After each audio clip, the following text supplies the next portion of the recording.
अस्सलाम वालेकुम व्यूअर्स। आज का हमारा टॉपिक जो है वो डिपेंडेंसी थ्योरी है। आज हम इसके की पॉइंट्स को देखेंगे। ये सीएसएस और पीसीएस के दोनों के सिलेबस में मौजूद है। अगर हम इसके की पॉइंट्स को देखेंगे, it arose into reaction of modernization theory, it rejected the views of modernization theory.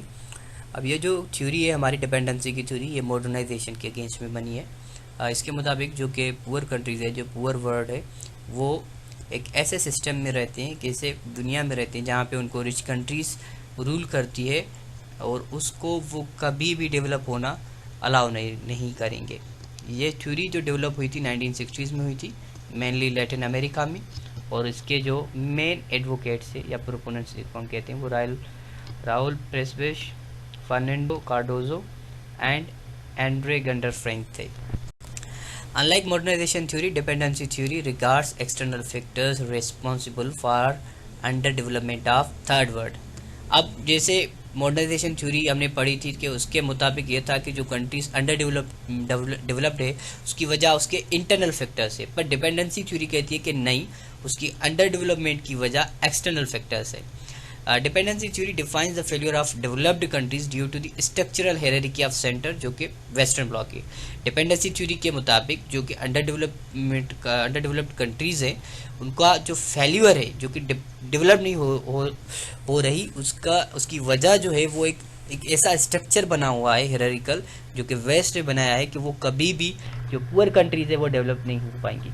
They argue that underdeveloped countries face exploitation from the center, thus periphery cannot move to the center because it is the part of their system.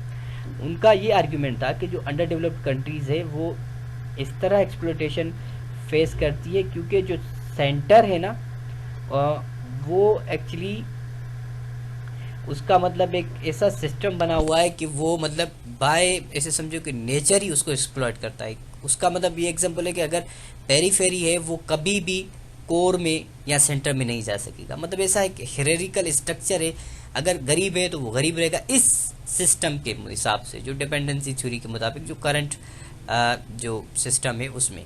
Likewise उसके मुताबिक integration of developing countries of developing world into the global market is not start of progress but it's start of exploitation। और इसके मुताबिक जो integration है, जो कि integration है डेवलपिंग कंट्रीज़ की वर्ल्ड मार्केट में, वो उनके प्रोग्रेस की शुरुआत नहीं बल्कि उनकी एक्सप्लॉयटेशन की शुरुआत है। वहाँ पे वो एक्सप्लॉयट होंगी, जो रिच कंट्रीज़ है उनका रॉ मटेरियल लेगा, उनको एक्सप्लॉयट करेगा, उनकी करेंसी की डिवैल्यूएशन करेगा। जो हमने मॉडर्नाइजेशन थ्योरी पढ़ी थी उसमें यह था कि उस कंट्री को ग्लोबल मार्केट में आना पड़ेगा, उसका पार्ट होना पड़ेगा। Hence achieving progress is a myth. इस थ्योरी के मुताबिक, डिपेंडेंसी थ्योरी के मुताबिक, जो कि प्रोग्रेस है इस सिस्टम में अचीव करना ये एक मिथ है। The centre is developed because the periphery is weak. इसकी वजह ये उसने बताई कि जो सेंटर है वो डेवलप्ड इसीलिए है क्योंकि जो पेरीफेरी है वो वीक है। सो लिहाजा इस थ्योरी के मुताबिक जो अंडर डेवलपमेंट ऑफ कंट्रीज़ है उसकी वजह वेस्टर्न वर्ल्ड है, कैपिटलिस्टिक सिस्टम है जो कि इन कंट्रीज़ को एक्सप्लॉइट करता है। वो उनकी मतलब एक हायरार्किकल सिस्टम का हिस्सा है और ये बिलीव करता है कि अमीर इसलिए अमीर है क्योंकि गरीब गरीब है।